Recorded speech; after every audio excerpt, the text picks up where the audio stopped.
এই পিচ্চি স্ট্রবেরি ছেলে, এদিকে আয় তো। আপু আমাকে ডাকতেছে নাকি? এখানে তুই ছাড়া অন্য কেউ কে আছে বলতো? এখানে তো অন্য কেউ নেই। আমাকে ডাকতেছেন কেন যদি একটু বলতেন? এই কলেজে নতুন এসেছিস তুই, তাই না? হ্যাঁ আপু, আমি আজকে এই কলেজে নতুন ভর্তি হয়েছি। কিন্তু আপনারা কে? আপনাদেরকে তো চিনলাম না। আর আমাকে ডাক দিয়েছেন কেন? কী রে আনিকা, আমরা এই কলেজের সিনিয়র, আর এই পিচ্চি ছেলে নাকি আমাদের চেনে না। কি করা যায় বলতো? আরে দাঁড়া, এই পিচ্চি স্ট্রবেরি ছেলেটাকে তো আমি আগে ভালোভাবে দেখে নেই, এরপর না হয় বলতেছি কি করা যায়। এ বলে আনিকা বসা থেকে উঠে দাঁড়ালো। আরিয়ানকে ঘুরে ঘুরে দেখতে লাগলো। ঘুরে ঘুরে দেখা শেষ হতেই আনিকা তার দু হাত কোমরে রেখে বলতে লাগলো, তোকে দেখতে তো পুরো স্ট্রবেরির মতো লাগছে, কিন্তু এখন তো কলেজ টাইম, এখন থেকে কিছু করা যাবে না। তুই যেহেতু নতুন, তোকে একটা কথা বলি। হ্যাঁ আপু বলেন, কি বলবেন আমাকে? তোকে আমার খুব ভালো লেগেছে। এক কথায় বলতে গেলে তোর ঠোঁটগুলো আমার কাছে খুব পছন্দ হয়েছে। তোর এই ঠোঁটের স্পর্শ শুধু আমি পাবো, অন্য কাউকে দিবি না। অ্যাঁ, বললেই হলো নাকি? আমি আপনাকে আমার ঠোঁট দিব কেন? আপনি কি রাক্ষস নাকি যে আমার ঠোঁট খাবেন? রাক্ষস না, তবে এটা সিনিয়রদের দায়িত্ব। তুই হয়তো জানিস না যে যাকে পছন্দ করে সে যা চায় তাই পায়। কি রে, তোরা কিছু বলতেছিস না কেন? শোন আনিকা, যা বলেছে একদম সত্যি কথা বলেছে। তুই যেহেতু নতুন, তোকে যদি কেউ কিছু বলে তাহলে সোজা আনিকাকে এসে বলবি, তাহলে আনিকা তাকে শায়েস্তা করে দিবে। আর আনিকা যখন যা চায় তখন আনিকাকে তাই দিবি, বারণ করতে পারবে না, ঠিক আছে? ঠিক আছে, তবে এখন আমাকে কি করতে হবে? এখন তোকে কিছু করতে হবে না, তুই তোর ক্লাসে যা, ছুটির সময় আমাদের সাথে দেখা করে যাবি। ঠিক আছে আপু, এখন তাহলে আমি যাই। এ বলে আরিয়ান চলে গেল তার ক্লাসে। ক্লাসরুমে প্রবেশ করতে সবাই আরিয়ানের দিকে হাঁ করে তাকিয়ে আছে। মনে হচ্ছে আরিয়ান ভিন্ন গ্রহ থেকে উড়ে এসে জুড়ে বসেছে। আরিয়ান সবাইকে এমন হাঁ করে তাকিয়ে থাকা দেখে বলতে লাগলো, কি ব্যাপার, তোমরা এরকম আমার দিকে হাঁ করে তাকিয়ে আছো কেন? আমি কি ভিন্ন গ্রহ থেকে এসেছি নাকি? আমাদের তো মনে হয় তুমি ভিন্ন গ্রহ থেকে এসেছো, কারণ ওই আনিকা কাউকে এত সহজে ছেড়ে দেয় না। আর তুমি তো এ কলেজে নতুন, তুমি তাদের সামনে দিয়ে চলে এসেছো, আবার তাদের সাথে কথা বলেছো। আনিকা আপু তো তোমাকে রেগিং করে নাই? হ্যাঁ, ওনার সাথে ভালো ব্যবহার করেছি বলে উনি আমাকে র্যাগিং করে নাই। আর উনি আমাকে বলেছে যে আমার ঠোঁটের স্পর্শ নিবে, তাই হয়তো আর কিছু করে নাই। আরিয়ানের মুখে এমন কথা শুনে সবাই হাঁ করে তাকিয়ে আছে আরিয়ানের দিকে। এবার মনে হয় আরিয়ান কোনো জোকস বলেছে, এজন্য সবাই আরিয়ানের দিকে হাঁ করে তাকিয়ে আছে। এমন সময় ক্লাসরুমে প্রবেশ করলো আনিকা।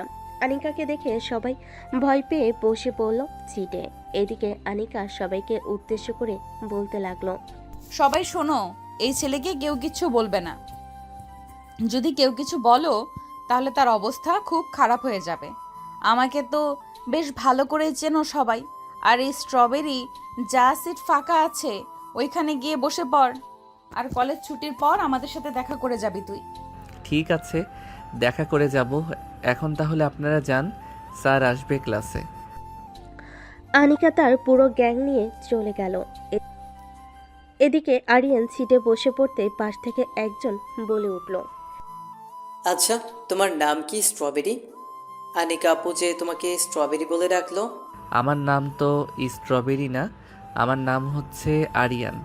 আর উনি আমাকে স্ট্রবেরি বলে কেন ডেকেছে তা আমি জানি না। ও আচ্ছা, আজ থেকে আমরা ফ্রেন্ড। আমাকে তোমার ফ্রেন্ড বানাবে? অবশ্যই ফ্রেন্ড বানাবো না কেন, আজ থেকে আমরা ফ্রেন্ড।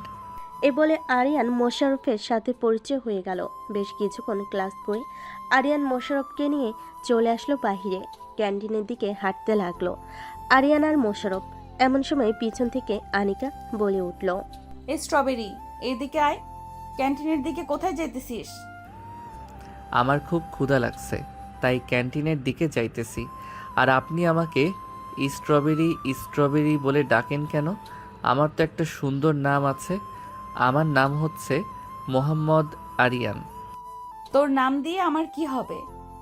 আমি যে নাম ধরে ডাকবো ওই নাম অন্য কাউকে ডাকতে পারবে না। আর তোর নাম আরিয়ান, এটা অন্য সবাই ডাকবে। আমি শুধু তোকে স্ট্রবেরি বলে ডাকবো, মনে রাখিস। ঠিক আছে, এখন তাহলে আমি ক্যান্টিনে যাই। চল, আমিও যাব তোর সাথে। আর এই ছেলে, তুই কি স্ট্রবেরির বেস্ট ফ্রেন্ড নাকি? হ্যাঁ, না মানে আনিকা আপু, আমি আরিয়ানের নতুন বেস্ট ফ্রেন্ড। আচ্ছা, আপনি আরিয়ানকে নিয়ে যান, আমি ক্লাসে চলে যেতেছি। তুই ক্লাসে যাবি কেন? তুই আমার সাথে থাকবি। চল আমার সাথে ক্যান্টিনে। না না, তুই যা, আমি তোর সাথে যেতে পারবো না। অন্য সময় না হয় যাব, এখন তুই আনিকা আপুর সাথে চলে যা। ঠিক আছে, আমি আনিকার সাথে চলে যাইতেছি। কাল থেকে তুই সব সময় আমার সাথে থাকবি। ঠিক আছে, কাল থেকে আমি না হয় তোর সাথে থাকবো। এখন যাই তাহলে আমি। এই বলে মোশাররফ চলে গেল ক্লাসে। এদিকে আনিকা আরিয়ানকে নিয়ে চলে আসলো ক্যান্টিনে। দুজন বসে আছে একটি টেবিলে। এমন সময় ওয়েটার এসে বলতে লাগলো, অনেকা আপু, কি খাবেন আপনি? আমারটা পরে বলতেছি। এই স্ট্রবেরি, তুই কি খাবি? অর্ডার দে। আমার জন্য 1 কাপ কফি নিয়ে আসলেই হবে। ঠিক আছে, আপনার জন্য 1 কাপ কফি। আর অনেকা আপু, আপনার জন্য কি আনবো? আমার জন্য 1 কাপ কফি নিয়ে আসবি, আর 2টা পাইপ বাড়িয়ে আনবি, দরকার আছে একটু। ঠিক আছে আপু, আমি কিছুক্ষণের মধ্যে নিয়ে আসতেছি। আপনারা একটু বসে গল্প করেন। ওয়েটার চলে গেল। এদিকে আনিকা আর আরিয়ান বসে আছে। এমন সময় আনিকা বলতে লাগলো, এই স্ট্রবেরি, তোর বাসা কোথায়? বাসার ঠিকানা বল।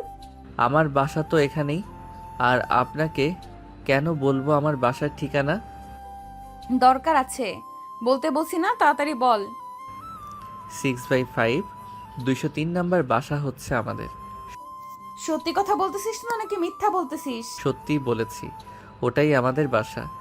আনিকা আর কিছু বলল না। দুজন কফি খেয়ে চলে আসলো বাহিরে। কলেজ শেষ করে আরিয়ান চলে গেল বাসায়। এদিকে আনিকা অপেক্ষা করতেছে আরিয়ানের জন্য, কিন্তু আরিয়ানের দেখা পেল না। এমন সময় আনিকা দেখতে পেল মোশাররফকে। তাকে দেখে ডাকতে লাগলো, এই মোশাররফ, এইদিকে আয় তো, একটু শুনে যা। জি আনিকা আপু, বলেন আমি কি করতে পারি আপনার জন্য? আরিয়ানকে চলে গেছে বাসায় নাকি এখনো কলেজে আছে? আরিয়ান তো সে কখন চলে গেছে, আর 20 থেকে 25 মিনিট আগে। কেন, আপনার সাথে দেখা করে যায়নি নাকি? দেখা করে যাইলে কি আর আমি তোমাকে ডাকতাম? আচ্ছা, তুমি এখন চলে যাও, কালকে দেখা হবে। এই বলে মোশাররফ চলে গেল। এদিকে আনিকা চলে আসলো তার বাসায়। কলিং বেল দিতেই আনিকার আম্মু এসে দরজা খুলে দিল। আনিকাকে দেখে বলতে লাগলো, কি রে অনিকা, আজকে এত তাড়াতাড়ি চলে আসলি যে? আম্মু, তোমরা বলেছিলে না আমার যদি কোনো ছেলে পছন্দ হয় তাহলে তোমাদের বলতে? হ্যাঁ বলেছিলাম তো, কিন্তু এখন কি হয়েছে, কাউকে পছন্দ হয়েছে নাকি? হ্যাঁ আম্মু, একটা ছেলেকে পছন্দ হয়েছে, তবে ছেলেটা আমার থেকে অনেক ছোট, এই ধরো 3 বছরের মতো। তাহলে কিভাবে কি হবে? ছেলেটা তোর থেকে অনেক ছোট, ছেলেটার পরিবার কি বিয়ে দিবে তোর সাথে? আমি কোনো কিছু জানি না। ওই ছেলেটাকে কিভাবে তোমরা এনে দিবে এটা তোমাদের ব্যাপার। আমি আমার রুমে গেলাম। আব্বু আসলে তুমি আব্বুর সাথে কথা বলে পরে আমাকে জানাবে। ঠিক আছে, তুই রুমে যা। তোর আব্বু আসলে আমি না হয় তোকে জানিয়ে দিব সকালবেলা তোর আব্বু কি বলেছে। আনিকা আর কিছু না বলে চলে গেল তার রুমে। এদিকে আরিয়ান চলে আসলো তার বাসায়। কলিং বেল দিতেই আরিয়ানের ছোট বোন আরিফা এসে দরজা খুলে দিল। আরিয়ানকে দেখে বলতে লাগলো, আম্মু ভাই এসেছে, দেখে যাও। আরিয়ান, ভিতরে আয়, বাইরে দাঁড়িয়ে আছিস কেন? তোমার মেয়ে তো আমাকে ঘরে ঢুকতে দিতেছে না, তাহলে আমি ঘরের ভিতরে ঢুকবো কি করে? আমি আবার কখন তোমাকে আটকে রেখেছিলাম যে ঘরের ভিতরে ঢুকতে পারবে না তুমি? শুধু শুধু তুমি আমার সাথে ঝগড়া করো, ভালো লাগে না এসব। এ বলে আনিকা বসা থেকে উঠে দাঁড়ালো। আরিয়ানকে ঘুরে ঘুরে দেখতে লাগলো। কি রে আরিয়ান, তোর কলেজের প্রথম দিন কেমন কাটলো? কোনো ঝামেলা হয় নাই তো প্রথম দিন? না আম্মু, কোনো ঝামেলা হয় নাই, তবে একটা সিনিয়র মেয়ে আমার পিছনে লেগেছে। আমাকে শুধু স্ট্রবেরি স্ট্রবেরি বলে ডাকে। এসব মেয়েদের সাথে কথা বলবি না, এসব মেয়েরা অনেক খারাপ হয়। পরে দেখবি তোর সাথে কিছু করে এরপর তোকে ফাঁসিয়ে দিবে। হ্যাঁ আম্মু, আমি জানি। এর জন্যই তো আমি দেখা না করে চলে এসেছি বাসায়। আমাকে হয়তো খোঁজাখুঁজি করতেছে। ভালো কাজ করেছিস। যা ফ্রেশ হয়ে নিচে আয় আরিফাকে নিয়ে, আমি খাবার দিতেছি টেবিলে। আরিয়ান চলে গেল তার রুমে। ফ্রেশ হয়ে আরিফাকে নিয়ে চলে আসলো খাবার টেবিলে। তিনজন বসে খাওয়া দাওয়া করে নিল। খাওয়া দাওয়া শেষে আরিয়ান বসে আছে, এমন সময় আরিয়ানের ফোনটা বেজে উঠল। তাকিয়ে দেখে অজানা নাম্বার।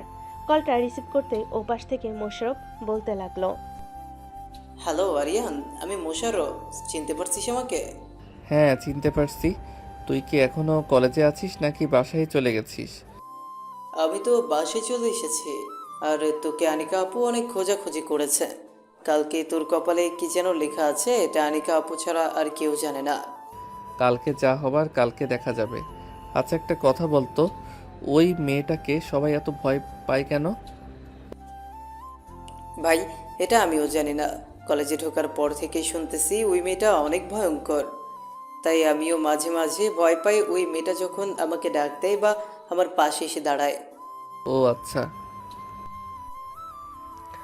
আরিয়ান আরও কিছুক্ষণ কথা বলে ফোনটা কেটে দিল। পরের দিন সকাল 10টা। আরিয়ান কলেজ গেট দিয়ে প্রবেশ করতেছে, এমন সময় শিমুল গাছের নিচ থেকে আনিকা আরিয়ানকে ডাকতে লাগলো। আরিয়ান সেদিকে খেয়াল না করে চলে যেতে লাগলো ক্লাসে। এমন সময় আনিকা দৌড়ে এসে আরিয়ানের সামনে দাঁড়ালো আর বলতে লাগলো, কিরে, তোকে কতগুলো ডাক দিলাম, একটা ডাকের উত্তর দিলি না কেন? সরি আপু, আসলে আমি শুনতে পারি নাই। তা কেমন আছেন? আর কালকে আপনি কোথায় ছিলেন? আপনাকে তো আমি পুরো কলেজ খুঁজে ফেলেছি কিন্তু পাই নাই। আমি তো ক্যান্টিনে ছিলাম। আচ্ছা যাই হোক, তুই এখন আমার সাথে আয়, তোর সাথে কিছু কথা আছে। যা কথা বলার এখানে বলেন, আমি অন্য কোথাও যাইতে পারবো না।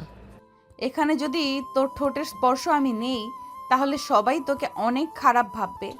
সো আমি চাই না তোকে কেউ খারাপ কিছু বলুক, তাই বলতেছি আমার সাথে আয়। না আমি যাব না। আর আপনি কেন আমার ঠোঁটের স্পর্শ নেবেন? আপনি আমার বউ লাগেন নাকি যে আপনি আমার ঠোঁটের স্পর্শ নেবেন? বউ লাগে না তো কি হয়েছে, কয়েকদিন পর হয়েও যেতে পারি। তো আমার সাথে আসবি নাকি তোকে তুলে নিয়ে যেতে বাধ্য করতেছি? দেখি আপনি কিভাবে আমাকে তুলে নিয়ে যান। আনিকা তার বান্ধবীদের ইশারা করতে তার বান্ধবীরা আরিয়ানকে ঘিরে ধরে ফেলল। আর আরিয়ানের হাতে কেউ আরিয়ানের দুই পায়ে, আবার কেউ আরিয়ানের পেটে ভালো করে ধরে আরিয়ানকে নিয়ে চলে গেল কলেজের পেছনে। এদিকে আরিয়ান ঠিক করতেছে আর বলতেছে, প্লিজ আপু, এবারের মতো আমাকে ছেড়ে দেন। আমি আর কখনোই আপনার কথার অমান্য হব না। প্লিজ এবারের মতো আমাকে ছেড়ে দেন। তোর ঠোঁটের স্পর্শ যতক্ষণ আমি না নিতেছি আমার মন মতো, ততক্ষণ আমি তোকে ছাড়বো না। এই তোরা আরিয়ানকে এখানে রেখে চলে যা, আর এদিকে কালকে আসতে দিবি না। ঠিক আছে, এদিকে কেউ আসবে না, তুই তোর কাজ কর। আনিকার বান্ধবীরা চলে গেল। আরিয়ান দাঁড়িয়ে আছে চুপচাপ। এমন সময় আনিকা আরিয়ানের সামনে চলে আসলো। আরিয়ানের দু হাত ধরে বলতে লাগলো, তুই নিজের ইচ্ছে থেকে আমার সাথে লিপ কিস করবি নাকি আমি জোর করে করব? যদি বলিস জোর করে করার জন্য, তাহলে তোর অনেক কষ্ট হবে, এই বলে দিলাম। দেখুন আনিকা আপু, আমি এসব ঠোঁটের স্পর্শ বুঝি না। আপনি প্লিজ আমার সাথে জোর করবেন না। আমি এসব করতে পারবো না আপনার সাথে। আমি একবার যেটা বলি সেটাই করি। সো তোকে যখন বলেছি আমার সাথে লিপ কিস করতে, তাহলে তোর করতেই হবে। এই বলে আনিকা আস্তে আস্তে আরিয়ানের দুহাত আর কোমরে রাখলো। আনিকা এক হাত আরিয়ানের পিঠের দিকে এগিয়ে দিল, আরেক হাত আরিয়ানের মাথার পিছনে চুল খামচে ধরে আরিয়ানের ঠোঁটের সাথে তার ঠোঁট এক করে দিল। বেশ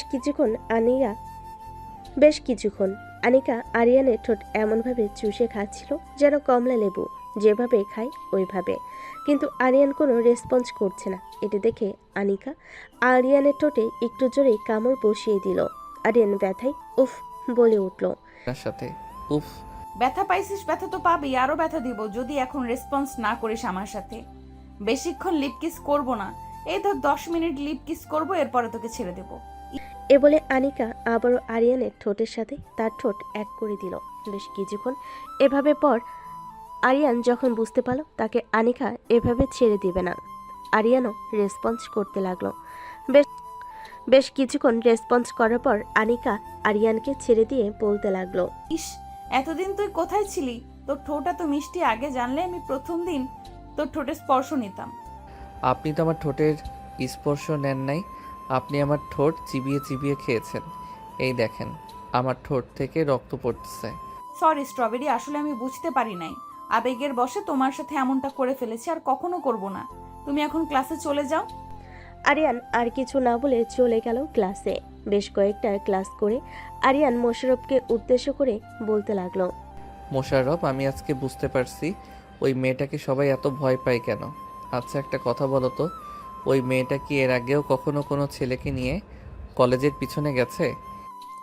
না, আগে কখনো এরকমটা করে নাই, কিন্তু হঠাৎ তোকে নিয়ে গেছে, এটা ভাবার বিষয়। আচ্ছা, তোকে কলেজের পেছনে নিয়ে কি করেছে একটু বলবি? কি আর করবে, তোকে বলেছিলাম না প্রথম দিন উনি আমার ঠোঁটের স্পর্শ নিতে চেয়েছিল, ওইটাই নিয়েছে আজকে। ও আচ্ছা, এই কথা। অন্য কিছু করে নাই তো নাকি? না, অন্য কিছু করে নাই। চল, খুব ক্ষুধা লাগছে, কিছু খেয়ে আসি ক্যান্টিন থেকে। ভাই, তুই একা যা। ওই আনিকা আপু যদি আমাকে তোর সাথে দেখে তাহলে তোকে হয়তো কিছু করবে না, কিন্তু আমাকে জানে মেরে ফেলবে।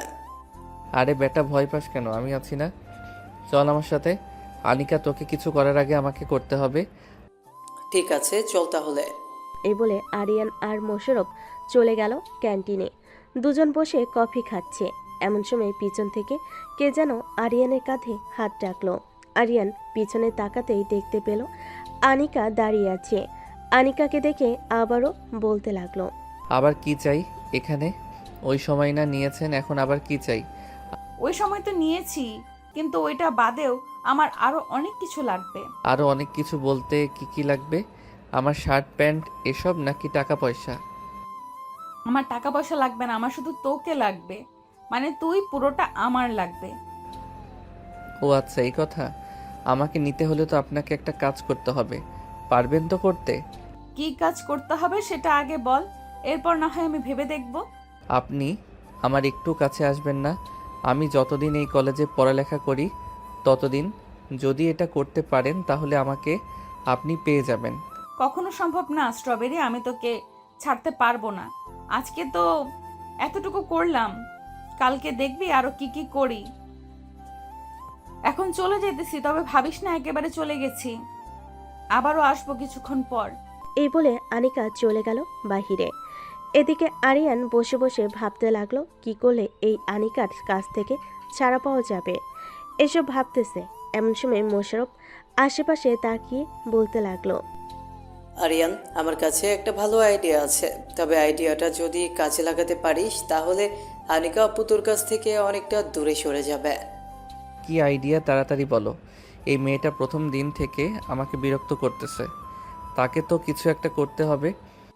আচ্ছা, এই কলেজে কি তোর এমন কোনো পরিচিত মেয়ে আছে? থাকলে তুই তার সাথে কথা বলে বলবি যে রিলেশন করার অভিনয় করতে।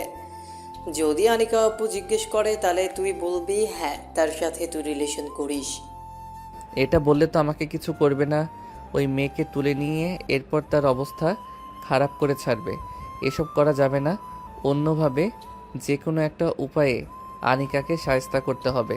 আচ্ছা চলো, এখন ক্লাসে যাই, পরেরটা পরে দেখা যাবে। এই বলে আরিয়ান আর মোশাররফ চলে গেল ক্লাসে। সবগুলো ক্লাস শেষ করে চলে আসলো বাইরে। মাঠের মাঝখান দিয়ে হেঁটে যাইতেছে আরিয়ান।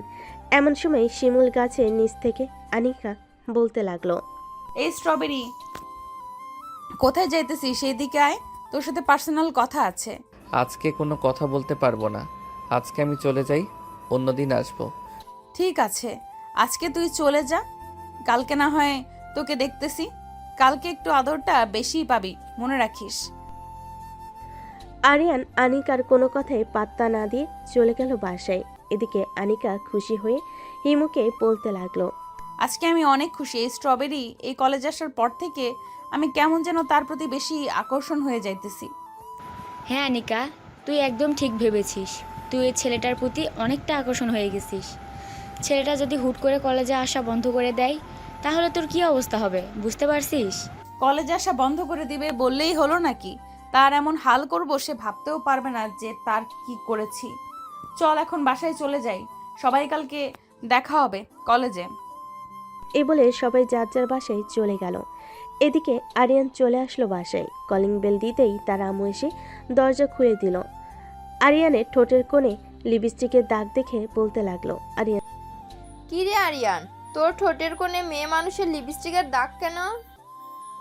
আর বলো না আম্মু, ওই মেয়েটা আমার উপর অনেক অত্যাচার শুরু করেছে। আজকে আমাকে কলেজের মাঠ থেকে তার বান্ধবীদের মাধ্যমে তুলে নিয়ে কলেজের পিছনে চলে গেছে।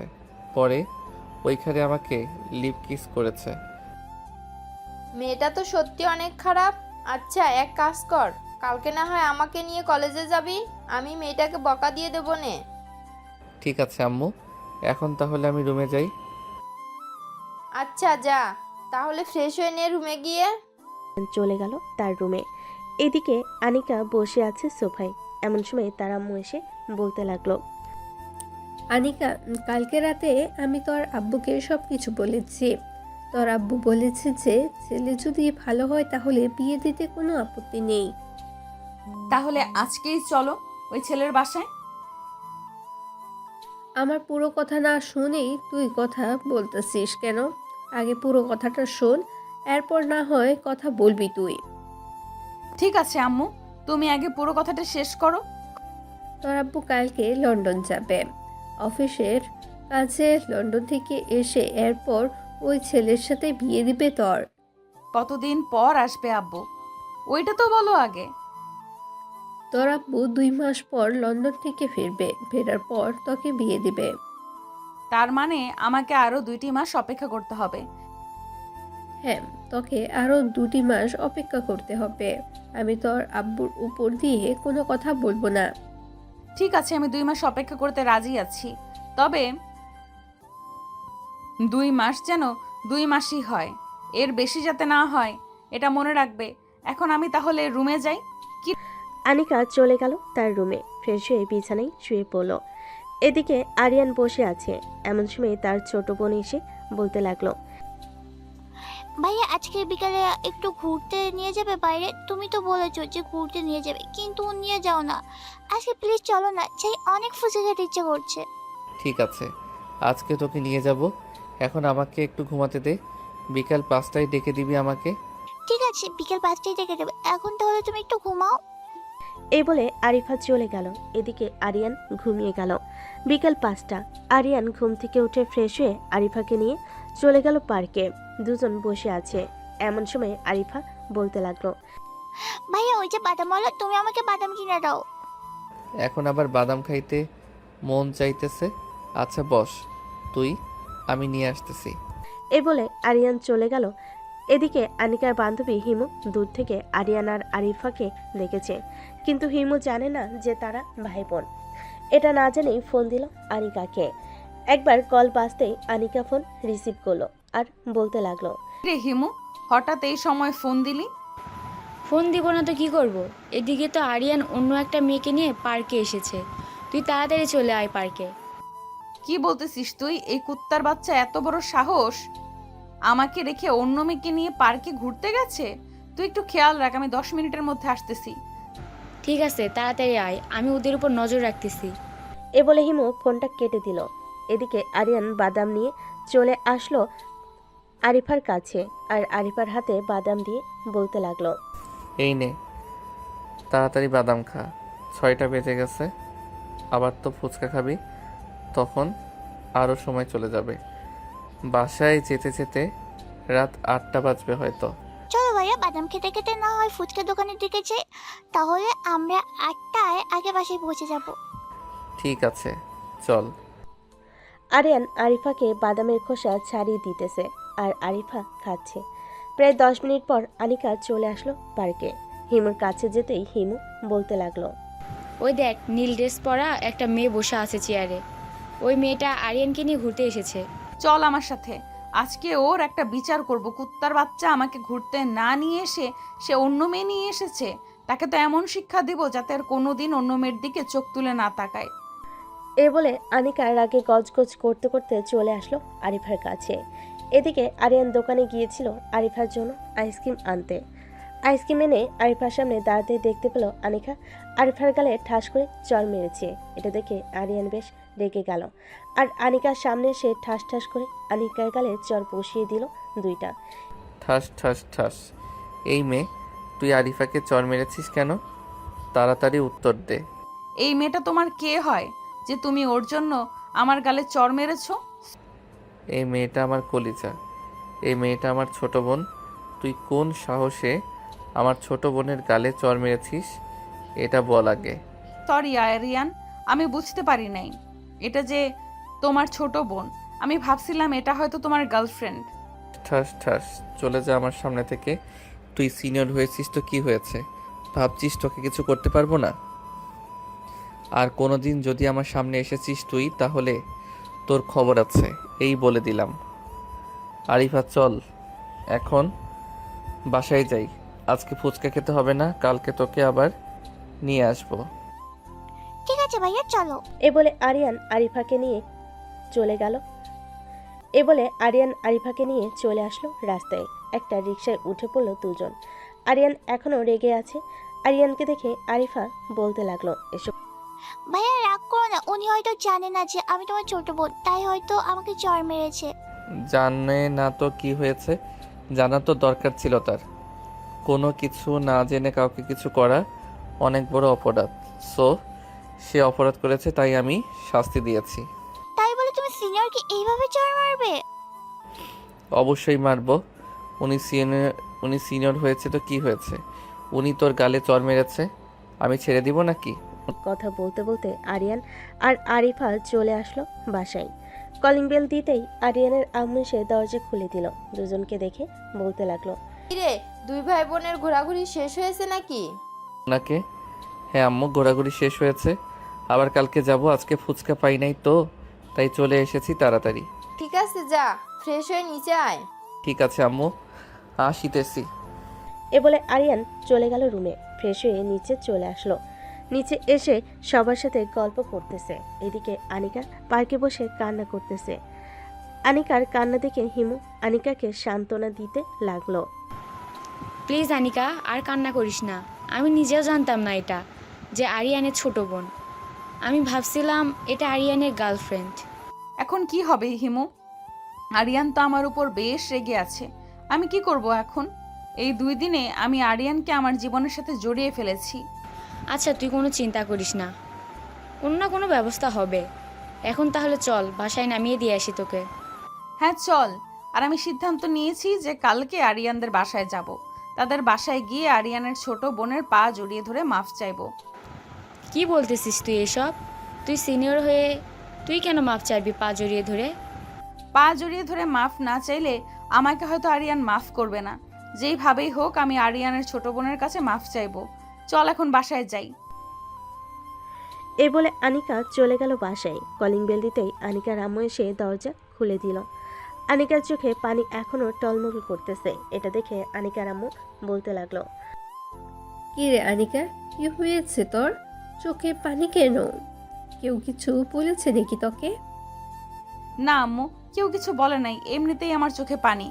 আমি না তোর আম্মু লাগি? আমার কাছে কিছু লুকাস না, কি হয়েছে সত্যিটা বল।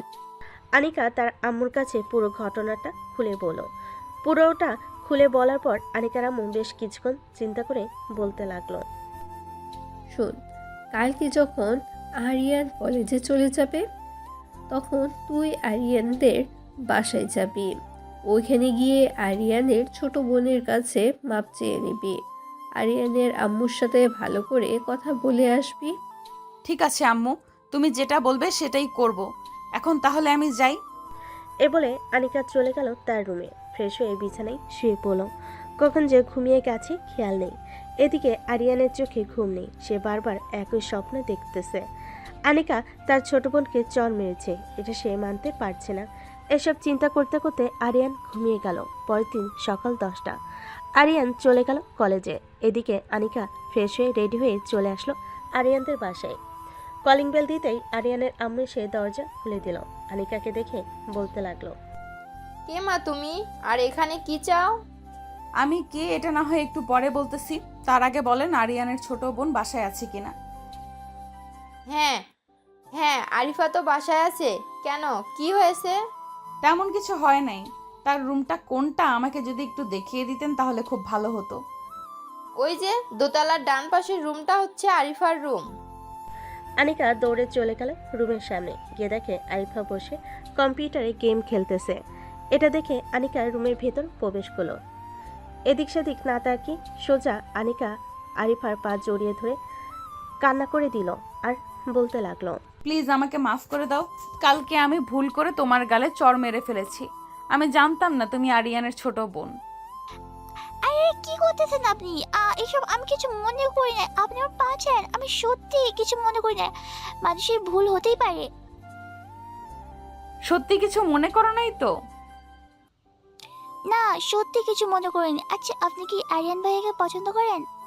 হ্যাঁ, আমি তোমার ভাইয়াকে পছন্দ করি, কিন্তু তোমার ভাইয়া আমাকে হয়তো পছন্দ করে না। তবে এখন থেকে মনে হয় আর করবে না, কারণ আমি তোমাকে চড় মেরেছি, এটা সে মেনে নিতে পারছে না। আনিকা আরিফার পা জড়িয়ে ধরে এসব কথা বলতেছে। এমন সময় আরিফার রুমে প্রবেশ করলো আরিয়ানের আম্মু। এমন পরিস্থিতি দেখে আরিয়ানের আম্মু বলতে লাগলো, কি রে আরিফা, কি হয়েছে? আর এই মেয়েটাকে তো চিনলাম না। আম্মু, এটা হচ্ছে সেই মেয়ে। ভাইয়া সব সময় তোমার কাছে এই মেয়েটার নামে বিচার দেয়। ও আচ্ছা, তুমি সেই মেয়ে। দেখতে তো মাশাল্লাহ পরীর মতো, কিন্তু তুমি আমার ছেলের সাথে এমন করো কেন? আসলে আন্টি, আপনার ছেলে তো একটু ছোট, তাই তাকে একটা কথা বললে সে ঘাটতারামি করে। তাই আর কি আমি আরিয়ানের সাথে একটু খারাপ ব্যবহার করি। এতে যদি আমার অপরাধ হয় তাহলে আমাকে মাফ করবেন। না, এখানে তো তোমার কোনো অপরাধ দেখতেছি না। আচ্ছা তোমরা বসো, আমি তোমাদের জন্য কফি নিয়ে আসতেছি। এই বলে আরিয়ানের আম্মু চলে গেল নিচে। এদিকে আরিফা আর আনিকা দুজনের মধ্যে বেশ ভাব জমে গেছে। দুজন কথা বলতে লাগলো। বেশ কিছুক্ষণ পর আরিয়ানের আম্মু কফি নিয়ে আসলো। তিনজন বসে কফি খাচ্ছে আর কথা বলছে। এমন সময় আরিয়ানের আম্মু বলে উঠল, মা, তুমি যেহেতু আরিয়ানকে পছন্দ করো, সেহেতু তোমাদের দুজনের বিয়েটা না হয় তাড়াতাড়ি সেরে ফেলা যাক। আন্টি, এখন বিয়ে করব না। আমার আব্বু অফিসের কাজে লন্ডনে যাবে 2 মাসের জন্য। 2 মাস পর আমার আব্বু আসলে এরপর আমি আব্বুকে নিয়ে আপনাদের বাসায় আসব। তখন না হয় বিয়ের কথাবার্তা ফাইনাল করবেন। ঠিক আছে, তোমার যা ইচ্ছা।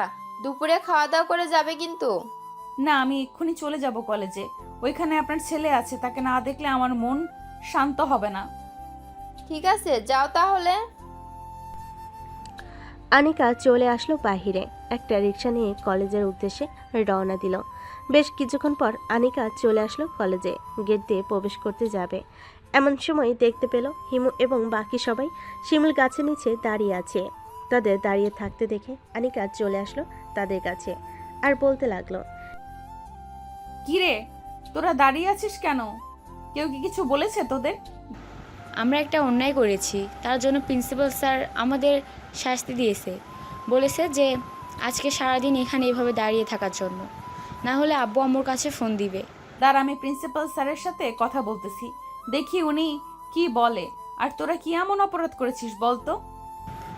আসলে আজকে কলেজে একটা নতুন মেয়ে ভর্তি হয়েছে, গ্রাম থেকে এসেছে, তাকে নিয়ে একটু মজা করছিলাম আর তার ড্রেস খুলে এই ড্রেসগুলো পরিয়ে দিয়েছিলাম। এরপর কে যেন প্রিন্সিপাল স্যারের কাছে বিচার দিয়েছে, তাই প্রিন্সিপাল স্যার আমাদের দাঁড় করিয়ে রেখেছে। বেশ ভালো হয়েছে। আমি আর কখনো কাউকে ইফটিজিং করব না, আস্তে আস্তে ভালো হয়ে যাব। এই তোরা শুনেছিস আনিকার কথা? বানরকে কলা দিয়ে দিলে বানর বলে খাবে না, এটা হচ্ছে তার মতো। আনিকা, আমাদের সাথে ফাজলামো করিস না, ভালো হয়ে যা, ভালো হয়ে যা। আমি সিরিয়াসলি বলতেছি, আমি আর কখনো এসব করব না। তোরা থাক এখানে, আমি ক্লাসে যাই। এ বলে আনিকা চলে গেল ক্লাসে। হঠাৎ আনিকাকে ক্লাসে দেখে সবাই বেশ অবাক হলো। ক্লাসের শিক্ষকও অবাক হলো আর বলতে লাগলো, কি ব্যাপার আনিকা, তুমি তো গত 2 বছর ধরে একদিনও ক্লাসে আসো না, হঠাৎ আসলে যে? ম্যাডাম, ক্লাসে এসেছি ক্লাস করার জন্য, আর এখন থেকে রেগুলার ক্লাস করব, মিস দিব না। ঠিক আছে, করো তাহলে। এই বলে শিক্ষক ক্লাস করাতে লাগলো। এদিকে আরিয়ান বসে আছে মোশরফের সাথে। এমন সময় মোশরফ বলে উঠল, কিরে আরিয়ান, আজকে কলেজে আনিকা আপুকে দেখলাম না, উনি কোথায় গেছে? আমি জানবো কিভাবে উনি কোথায় গেছে? তোর যদি এতই জানার দরকার তাহলে তুই গিয়ে জিজ্ঞাসা করে দেখ তোর বান্ধবীদের কাছে। কি ব্যাপার, আনিকার নাম শুনে তুই এতটা রেগে গেলি কেন? আনিকার সাথে কোনো কিছু হয়েছে নাকি তোর? হ্যাঁ, গতকালকে আমি আমার বোনকে নিয়ে পার্কে ঘুরতে গেছিলাম। ওই সময় কে যেন খবর দিয়েছে আমি নাকি আমার গার্লফ্রেন্ডকে নিয়ে পার্কে ঘুরতে এসেছি। এটা শুনে আনিকা এসে আমার ছোট বোনের গালে চড় মেরেছে। এটা আমি দেখে নিজের রাগ কন্ট্রোল করতে পারি নাই, ঠাস করে 6টা চড় মেরে দিয়েছি। ও আচ্ছা, এর জন্যই তো আনিকা আপু আজকে কলেজে আসে নাই। না হলে তো আনিকা আপু কলেজ মিস দেওয়ার কোনো কথা না। দুজন কথা বলতে লাগলো। দেখতে দেখতে বেশ কয়েকটা ক্লাস শেষ করে দুজন বাহিরে চলে আসলো। দুজন এসে মোশারফ তো বেশ অবাক, কারণ বাহিরে দাঁড়িয়ে আছে আনিকা আপু। আনিকাকে দেখে মোশারফ বলতে লাগলো, কি রে আরিয়ান, ওই দেখ আনিকা আপু চলে এসেছে। আনিকা এসেছে তাতে আমার কি? তোকে আমি ক্যান্টিনে নিয়ে যাইতেছি, তুই আমার সাথে খাবার খাবি। আজকে যদি উঠে যাস তাহলে তোর খবর আছে, এই বলে দিলাম। এ বলে আরিয়ান মোশারফকে নিয়ে চলে আসলো ক্যান্টিনে। দুজন বসে বসে পুরি আর সিঙ্গারা খেতে লাগলো।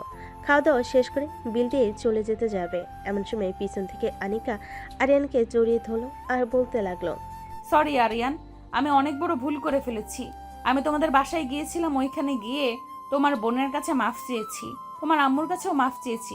প্লিজ এবার তুমি আমাকে মাফ করে দাও। তুমি মাফ না করলে আমি নিজেকে অনেক বড় অপরাধী মনে করব। আরিয়ান বেশ কিছুক্ষণ চুপ থেকে বলতে লাগলো, ঠিক আছে, মাফ করে দিলাম আপনাকে, তবে পরবর্তীতে যেন এমনটা না হয় এটা খেয়াল রাখবেন। আর এখন আমাকে ছাড়েন, আমি বাসায় যাব। বাসায় যাওয়ার আগে আমাকে একটা লিপ কিস করে যাও গতকালকের মতো। আমি পারবো না, যার ইচ্ছা হয়েছে সে নিজে করে নিক, তাকে তো আমি বারণ করি নাই। আরিয়ানের মুখে এমন কথা শুনে আনিকা বেশ খুশি হলো। আরিয়ানকে নিয়ে চলে আসলো ক্যান্টিনের এক কোণে। আরিয়ানকে জড়িয়ে ধরে তার ঠোঁটের সাথে ঠোঁট মিশিয়ে দিল। বেশ কিছুক্ষণ যাওয়ার পর আনিকা আরিয়ানকে ছেড়ে দিয়ে বলতে লাগলো, চলো আজকে আমি তোমাদের বাসায় যাব। যেহেতু তোমার আম্মু আমাকে চিনে ফেলেছে, সো তোমার আম্মু কিছুই বলবে না। ঠিক আছে, চলেন তাহলে যাওয়া যাক। এ বলে আরিয়ান আনিকাকে নিয়ে চলে গেল তাদের বাসায়। বিকেল অবধি আড্ডা দিয়ে আনিকা চলে গেল তাদের বাসায়। কলিং বেল দিতেই আনিকার আম্মু এসে দরজা খুলে দিল আর বলতে লাগলো, কি রে আনিকা, সব কিছু ঠিকঠাক আছে তো নাকি? হ্যাঁ আম্মু, সবকিছু ঠিকঠাক আছে। আরিয়ান এবং তার বোন আমাকে মাফ করে দিয়েছে। তাহলে তো ভালোই হয়েছে। যা, এখন ফ্রেশ হয়ে নিচে আয়, আমি খাবার দিতেছি। না আম্মু, এখন কোনো খাবার খাবো না। আরিয়ানদের বাসা থেকে খাবার খেয়ে এসেছি। ও আচ্ছা, তাহলে রুমে যা, গিয়ে রেস্ট কর। আনিকা চলে গেল তার রুমে। ফ্রেশ হয়ে বিছানায় শুয়ে পড়ল। কখন যে ঘুমিয়ে গেছে খেয়াল নেই আনিকার। হঠাৎ ঘুম ভাঙল ফোনে কলের শব্দে। ফোনটা রিসিভ করে কানে কাছে নিতেই ওপাশ থেকে হিমু বলে উঠল, কিরে, এখনো ঘুমাচ্ছিস নাকি? হ্যাঁ ঘুমাচ্ছিলাম তো, কেন কি হয়েছে? তেমন কিছু হয় নাই। আসলে আমরা ভেবেছিলাম আজকে একটু ঘুরতে যাব নদীর পাড়ে। তুই নাকি আসবি আমাদের সাথে? 15 মিনিট অপেক্ষা কর, আমি আসতেছি 15 মিনিটের মধ্যে। ঠিক আছে, তাড়াতাড়ি আয়, আমরা তোর জন্য অপেক্ষা করতেছি। রাখলাম এখন। এ বলে হিমু ফোনটা কেটে দিল। তার 30 মিনিট পর আনিকা চলে গেল হিমুদের কাছে। সবাইকে একসাথে নিয়ে চলে আসলো নদীর পাড়ে। আনিকা, তোকে একটা কথা বলা হয় নাই। আমাদের বান্ধবী মিমের বিয়ে ঠিক হয়েছে। তোকে বলেছে নাকি মিম? আমাকে তো কিছুই বলে নাই। কি রে মিম, তোর যে বিয়ে ঠিক হয়েছে তুই বলিস নাই কেন আমাকে? আমি কি জানতাম নাকি যে শিমু আপু তোমাকে কিছু বলে নাই? আমি তো ভাবছিলাম তোমাকে সব কিছু বলে দিয়েছে, তাই তো আমি কিছু বলি নাই। তার কত তারিখে বিয়ে ঠিক করা হয়েছে? এই তো সামনের মাসের 12 তারিখে বিয়ে ঠিক করা হয়েছে, আর মাত্র 15 দিন বাকি আছে। ও আচ্ছা ঠিক আছে, তোর জন্য তো ভালো দেখে কয়েকটা গিফট কিনতে যেতে হবে। তুই আমাদের সব চাইতে বেস্ট বান্ধবী, তোকে ভালো কিছু না দিলে চলবে নাকি? আমাকে যদি তোরা কিছু নাও দিস তাহলেও আমার কোনো আপত্তি থাকবে না, এটা মনে রাখবি তোরা। এ সকল বিষয় নিয়ে আলোচনা করতেছে সবাই। এদিকে আরিয়ান বসে আছে তার রুমে। এমন সময় আরিফা আসলো আর বলতে লাগলো, ভাইয়া সকালে কি হয়েছে জানো? হ্যাঁ জানি আমি, আমাকে সব কিছু বলেছে আনিকা। আচ্ছা আনিকাকে তোর কেমন লাগে আর আম্মুর কেমন লাগে? আম্মু কি কিছু বলেছে? সবার তো পছন্দ আছে, সো তুমি বিয়ে করে ফেলো, তাহলে তো আর ভালো হয়। আমি এখন বিয়ে করব না, আরও দেরি হবে বিয়ে করতে। নিজেকে এখনো সেটেল করতে পারি নাই, তাহলে বিয়ে করব কিভাবে? আমাদের তো আর কম টাকা পয়সা নেই যে তোমাকে কাজ করে খেতে হবে। তুমি না হয় আব্বুর অফিসে দেখাশোনা করবে। দুই ভাই বোন কথা বলতেছে, এমন সময় আরিয়ানের আম্মু এসে বলতে লাগলো, কি রে, তোরা দুই ভাই বোন গল্প করবি নাকি ঘুমাবি? যা রুমে যা, রাত হয়েছে। আরিয়ান চলে গেল। পরের দিন সকাল 10টা। আরিয়ান চলে আসলো কলেজে। গেট দিয়ে প্রবেশ করতে যাবে, এমন সময় পিছন থেকে আনিকা বলে উঠল, এই যে স্ট্রবেরি, এইদিকে আয়। ওইদিকে কোথায় যেতেছিস? ক্লাসের জন্য দেরি হয়ে যাচ্ছে, এখন আমি যাই, পরে কথা হবে। এদিকে আরিয়ান আনিকাকে পাত্তা দিল না। এটা দেখে হিমু বলতে লাগলো, কি রে আনিকা, তোর পিচ্ছি তো তোকে পাত্তা দিল না, সোজা চলে গেল ক্লাসে। তুই কিছু করবি না নাকি? এখন কিছু করব না, কয়েকটা ক্লাস শেষ করে আসি, তারপর দেখি পিচ্ছি বাহিরে বের হয় কিনা। যদি বাহিরে বের হয় এরপর তাকে ধরবো। ঠিক আছে, চল তাহলে ক্লাসে। এ বলে হিমু আনিকাকে নিয়ে চলে গেল ক্লাসরুমে। বেশ কয়েকটা ক্লাস করে আনিকা আর হিমু চলে আসলো ক্যান্টিনে। এসে দেখে আরিয়ান বসে আছে, সাথে মোশরফ। যাক, এখন তাহলে পেয়ে গেলাম তোকে। আর ওই সময় তুই চলে গেলি কেন? তোকে যে ডাক দিলাম। চলে যাব না তো কি করব? ওই সময় ক্লাসের সময় হয়ে গেছিল, তাই তো চলে গেছি। আর আমি তো আপনার মতো ফাঁকিবাজি না যে ক্লাস মিস করে বাইরে বসে আড্ডা দিব। ওরে আমার পড়ালেখা পিচ্ছি ছেলেটা রে, পড়ালেখা করে গরু ছাগল কিনে ফেলেছে। চল, তোকে নিয়ে ঘুরতে যাব এখন। বলে আনিকা আরিয়ানের হাত ধরে নিয়ে যেতে লাগলো বাইরে। এদিকে হিমু মোশাররফের দিকে তাকিয়ে আছে। এটা দেখে মোশাররফের গলা শুকিয়ে গেল আর বলতে লাগলো, আপু, আপনি আমার দিকে এইভাবে তাকিয়ে আছেন কেন? আমি কি কিছু করেছি? তুই তো কিছু করিস নাই, কিন্তু একটা কথা, তুই কি এই কলেজে কারোর সাথে রিলেশন করিস? আস্তাগফিরুল্লাহ, নাউজুবিল্লাহ, আমি এইসব খারাপ কাজ করি না। যে আমাকে পছন্দ করবে সে সোজা আমার পরিবারকে জানাবে। পরিবার থেকে আমাদের বিয়ে দিলে বিয়ে করব, আর না দিলে বিয়ে করব না। ও আচ্ছা, এই কথা। চল, আমি তোকে বিয়ে করব। মানে আপনি কি বলতেছেন? আমাকে বিয়ে করবেন কেন? আমি আপনাকে বিয়ে করব না। আপনিও সেই আনিকা আপুর মতোই হিটলার। এখন যদি আমাকে বিয়ে না করিস তাহলে তোর এমন হাল করব আরিয়ানের মতো। না প্লিজ, আমার সাথে এমন করবেন না। আমি আপনার কি ক্ষতি করেছি যে আপনি আমার সাথে এমন করতেছেন? তুই আমার কোনো ক্ষতি করিস নাই, তুই আমার মন কেড়ে নিয়েছিস। এখন যদি তুই আমার সাথে তোর বাসায় না যাস তাহলে বুঝতেই পারছিস কি হতে পারে। হ্যাঁ, বুঝতে পারছি। চলেন তবে, আমার আম্মু কিন্তু অনেক রাগী। বুঝে শুনে কথা বলবেন। ঠিক আছে, চল আগে, এরপর না হয় বুঝে শুনে কথা বলা যাবে। মোশাররফ হিমুকে নিয়ে চলে গেল তার বাসায়। কলিং বেল দিতে মোশাররফের আম্মু এসে দরজা খুলে দিল। মোশাররফের সাথে হিমুকে দেখে বলতে লাগলো, হিমু, কি রে মোশাররফ, এই মেয়েটা কে? আসলে আম্মু, এই মেয়েটা হচ্ছে... আন্টি, আমি বলছি, আমি আপনার ছেলের গার্লফ্রেন্ড। আপনার ছেলেকে আমি পছন্দ করি, আপনার ছেলেকে বিয়ে করতে চাই। কথা শুনে মোশাররফের আম্মু যেন 7 আসমান থেকে পড়ল। হিমুর শরীরে ছেলেদের পোশাক। এর দেখে মোশাররফের আম্মু বলতে লাগলো, মোশাররফ, তোর কিভাবে এই মেয়েটাকে পছন্দ হলো বল তো? বাংলাদেশে কি আর কোনো মেয়ে ছিল না নাকি? এই মেয়ে তো পুরো ছেলেদের ড্রেস আপ পরে থাকি সারাদিন হয়তো। প্লিজ এমন করবেন না, আপনারা যেভাবে বলবেন আমি সেভাবে থাকব। ঠিক আছে, সব কিছু যদি ঠিকঠাক থাকে তাহলে 1 মাস পর তোদের বিয়ে দিয়ে দেব। ঠিক আছে, আমি 1 মাসে পুরোপুরি ঠিক হয়ে যাব। মোশাররফ, আমি তাহলে এখন বাসায় চলে যাই। চলেন, আপনাকে একটা রিকশায় উঠিয়ে দিয়ে আসি। আপনাকে তো আবার যাইতে হবে। চলো। মোশাররফ হিমুকে নিয়ে চলে আসলো রাস্তায়। একটা রিকশায় উঠিয়ে দিয়ে মোশাররফ আবার চলে আসলো বাসায়। সোফায় বসে আছে মোশাররফ। এমন সময় তার আম্মু বলতে লাগলো, আসলে আম্মু, তুমি তো বুঝোই ঢাকা শহর কেমন, তাই সেও ছেলেদের ড্রেস আপ পরে। তবে চিন্তা নেই, তুমি যেহেতু 1 মাস সময় দিয়েছো, 1 মাসে আশা করি পাল্টে যাবে। ঠিক আছে, সব কিছু যদি ঠিকঠাক থাকে তাহলে 1 মাস পর তোদের বিয়ে দিয়ে দেব। ঠিক আছে আম্মু, তখন না হয় দিয়ে দিও। এখন আমি রুমে যাই।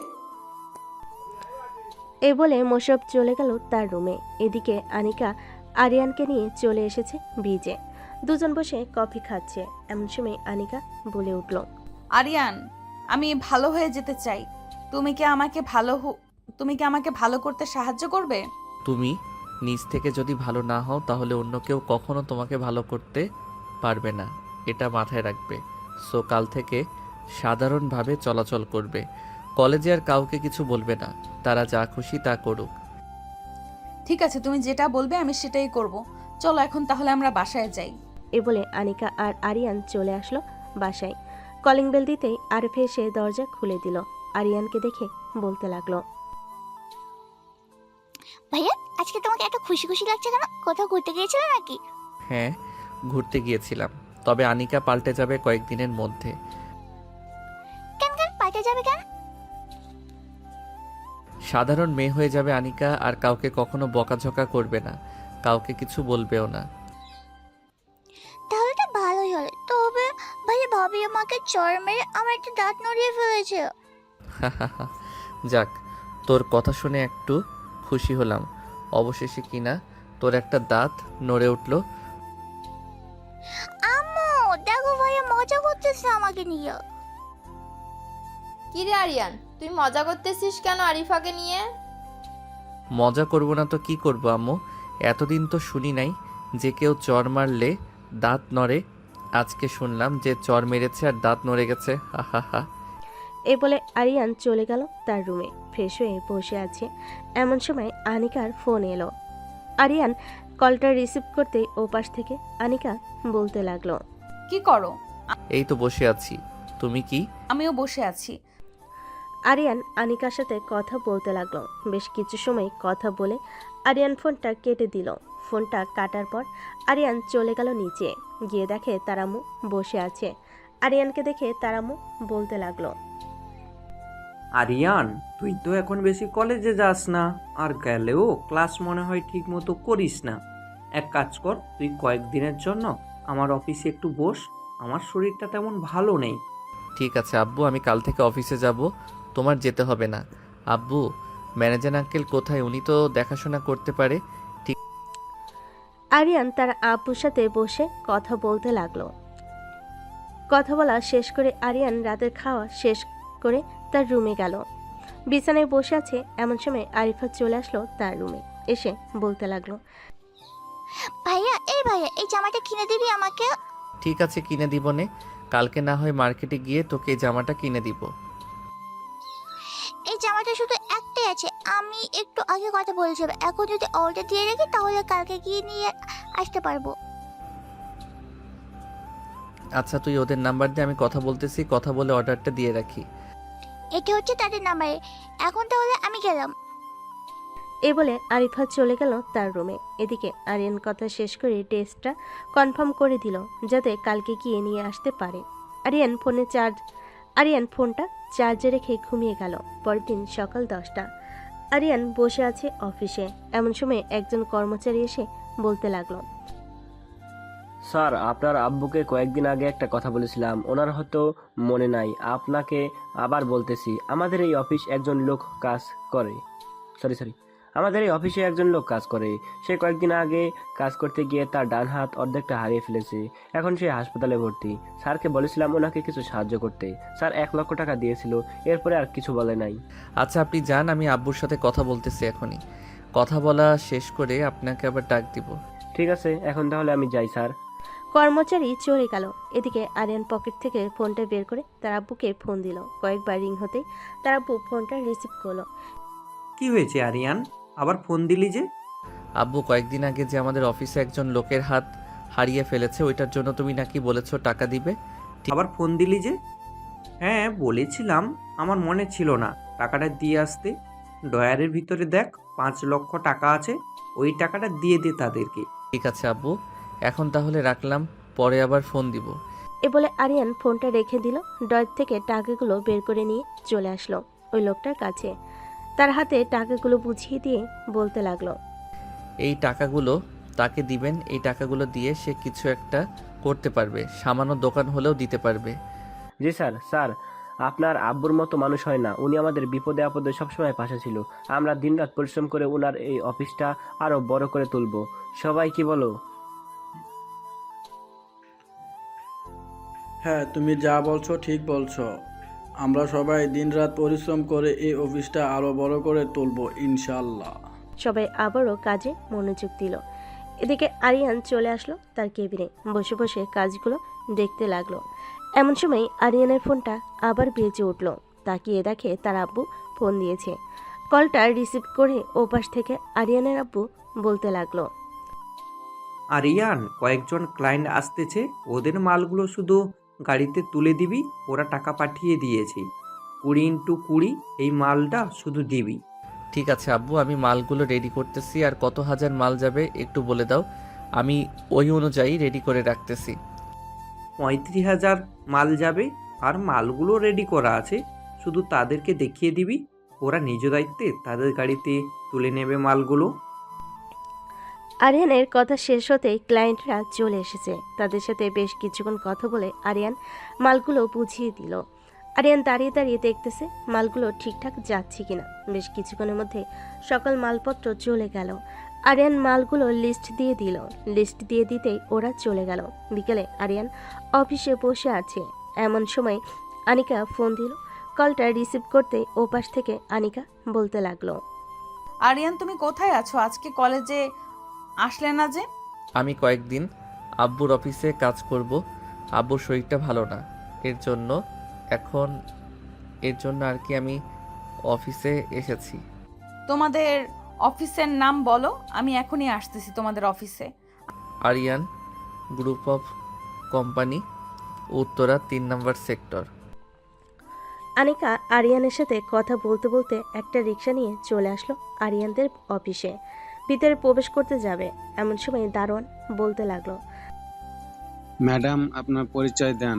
পরিচয় ছাড়া অফিসের ভিতরে প্রবেশ করা নিষেধ। আমি আরিয়ান চৌধুরীর হবু বউ। একটু ওয়েট করেন, আমি আরিয়ান স্যারকে ফোন দিয়ে জিজ্ঞাসা করতেছি। আরিয়ান স্যার অনুমতি দিলে তাহলে আমি আপনাকে ভিতরে ঢুকতে দিব। ঠিক আছে, আপনি ফোন দেন। ওনাকে আমার কেবিনে পাঠিয়ে দেন, উনি আমার হবু বউ। ঠিক আছে স্যার, আমি পাঠিয়ে দিতেছি। দারোয়ান আরিয়ানকে ফোন দিল। বেশ কিছুক্ষণ পর আরিয়ান ফোনটা রিসিভ করে বলতে লাগলো।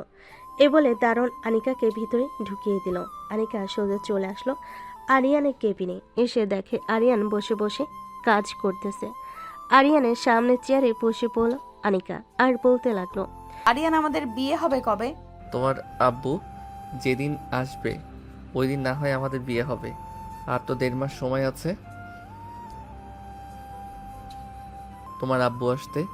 হ্যাঁ, আর 1.5 মাস সময় আছে। আমার একা থাকতে ভালো লাগে না, প্লিজ তুমি কিছু একটা করো। এদিকে আসো, তুমি যেহেতু আমার সিনিয়র, আমি না হয় একটু আদর করে দিই আমার স্ট্রবেরি ঠোঁট দিয়ে। এ বলে আরিয়ান চেয়ার থেকে উঠে চলে গেল আনিকার সামনে। আস্তে আস্তে করে আরিয়ান তার ঠোঁট জোড়া আনিকার ঠোঁটের সাথে মিশিয়ে দিল। বেশ কিছুক্ষণ এভাবে থাকার পর আনিকা আরিয়ানকে আরো অনেক কাছে নিয়ে আসলো। আনিকা পুরো পাগল হয়ে গেছে। আরিয়ানের ঠোঁট জোড়া এমনভাবে চুষে খাচ্ছে যেন মনে হচ্ছে কোনোদিন ঠোঁট খায় নাই। বেশ কিছুক্ষণ পর আনিকা আরিয়ানকে ছেড়ে দিয়ে আরিয়ানের চোখের দিকে তাকালো আর বলতে লাগলো, আরিয়ান, আমি তোমার বুকে একটু মাথা রাখতে চাই, দিবে তোমার বুকে মাথা রাখতে? হ্যাঁ দিব, কাছে আসো। এ বলে আরিয়ান চেয়ারে বসে পড়ল। এদিকে আনিকা আরিয়ানের বুকে মাথা রেখে বসে আছে। দেখতে দেখতে সন্ধ্যা হয়ে আসলো। আরিয়ান আর আনিকা চলে আসলো নিচে। একটা রিক্সা নিয়ে সোজা চলে গেল বাসায়। কলিং বেল দিতেই আরিয়ানের আম্মু এসে দরজা খুলে দিল। সাথে আনিকাকে দেখে বেশি খুশি হলো আর বলতে লাগলো, ভালো হয়েছে আনিকাকে নিয়ে আসলি। আমি ভাবছিলাম তোকে ফোন দিয়ে বলবো যে আনিকাকে নিয়ে আসার জন্য। ভিতরে আসো মা। আরিয়ান এবং আনিকা চলে গেল বাড়ির ভিতরে। বেশ কিছুক্ষণ সবাই গল্প করার পর রাতে খাওয়া দাওয়া করে চলে গেল যার যার রুমে। এদিকে আনিকা চলে আসলো আরিয়ানের রুমে। এসে দেখে আরিয়ান বিছানায় শুয়ে আছে। দরজাটা লাগিয়ে দেয়। আরিয়ানের বুকের উপর এসে শুয়ে পড়ল। এটা দেখে আরিয়ান বলতে লাগলো, আনিকা, বিয়ের আগে তুমি এভাবে আমার রুমে এসে শুয়ে পড়েছো, এখন যদি আমি তোমাকে কিছু করে ফেলি তখন কি হবে? যা করলে তুমিই তো করবে, অন্য কেউ তো আর করবে না, তাই না? তো তুমি যা খুশি করতে পারো, তোমাকে কিচ্ছু বলবো না। বলে আরিয়ান আনিকাকে জড়িয়ে ধরল। আনিকার কপালে চুমু দিয়ে ঘুমিয়ে গেল। পরের দিন সকালে আরিয়ান ঘুম থেকে উঠে ফ্রেশ হয়ে চলে আসলো নিচে। খাওয়া দাওয়া করে অফিসে চলে গেল আরিয়ান। এদিকে এদিকে আনিকা এখনো ঘুমাচ্ছে। হঠাৎ আনিকার ঘুম ভেঙে গেল। আশেপাশে তাকিয়ে দেখে আরিয়ান নেই। ঘড়ির দিকে তাকাতে দেখতে পেল সকাল 10:42 বাজে। এটা দেখে আনিকা বলতে লাগলো, হায় আল্লাহ, আমি আজকে এতক্ষণ ঘুমিয়েছি আর আরিয়ান কোথায়? এসব ভাবতে ভাবতে আনিকা চলে আসলো ওয়াশরুমে। ফ্রেশ হয়ে চলে গেল নিচে। আনিকাকে দেখে আরিফা বলতে লাগলো, কি ব্যাপার ভাবে, বিয়ের আগে এতই ঘুমাও, যদি তবে বিয়ের পর তো আরো বেশি ঘুমাবে। আরে না আরিফা, আসলে কালকে রাতে ঘুমিয়েছি 3টার দিকে, এর জন্য আর কি একটু দেরি হয়ে গেছে ঘুম থেকে উঠতে। ও আচ্ছা, চলো খাবার খেয়ে নেবে। এই বলে সবাই চলে গেল খাবার টেবিলে। খাবার খাচ্ছে এমন সময় আনিকা বলে উঠল, আচ্ছা আম্মু, আরিয়ান কোথায়? ও আরিয়ান তো অফিসে চলে গেছে, বিকেলের দিকে আসবে বলেছে। তোমাদের দুজনকে বাসায় থাকতে বলে গিয়েছে। আচ্ছা। সবাই খাওয়া দাওয়া করে গল্পগুজব করতে লাগলো। বেশ কিছুক্ষণ গল্প করার পর আনিকা আরিফাকে উদ্দেশ্য করে বলতে লাগলো, আরিফা চলো আমাদের বাসা থেকে ঘুরে আসি, সারাদিন তো বাসায় বসে থাকো, আমাদের বাসায় চলো। চলো যাই তাহলে। আনিকা আরিফাকে নিয়ে চলে গেল আনিকাদের বাসায়। কলিং বেল দিতেই আনিকার আম্মু এসে দরজা খুলে দিল। দুজনকে দেখে খুশি হয়ে বলতে লাগলো, বেশ ভালো হয়েছে তোমরা দুজন চলে এসেছো। আমি ভেবেছিলাম তোমাদের ফোন দিব এখন আসার জন্য। বাসাটা ফাঁকা ফাঁকা লাগে, আনিকা না থাকলে ভিতরে এসে বসো। আনিকা আর আরিফা চলে গেল ভিতরে। বেশ কিছুক্ষণ পর আনিকা আরিফার জন্য খাবার নিয়ে আসলো। খাওয়া দাওয়া করে বসে আছে আনিকা, এমন সময় আরিফার ফোনটা বেজে উঠল।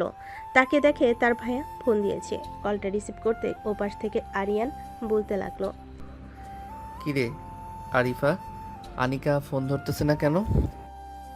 আমি তো আনিকা ভাবিদের বাসায় এসেছি, ওনার ফোন হয়তো ওনার রুমে, তাই শুনতে পাইনি।